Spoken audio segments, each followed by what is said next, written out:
Are you having problems with your Gogh app that it doesn't load and you want to be able to fix this? Well, then this video is going to be perfect for you, because in this video I'm going to show you a step-by-step guide on exactly how I myself was able to fix it. So basically what I did firstly is that I closed my Gogh app and instead I went into the settings app on my phone.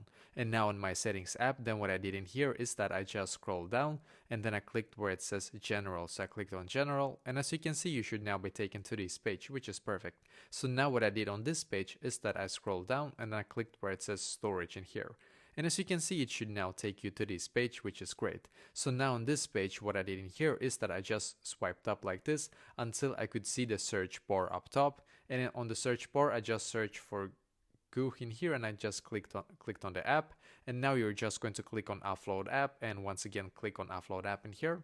Then click on the blue button here once again and just simply wait for your Gogh app to completely update to its latest version. Because sometimes when they release like a new update, then we need to be able to get it to fix all the bugs that was in the previous one. So basically now you're just going to wait for it to load completely, and hopefully now it's going to work for you as well.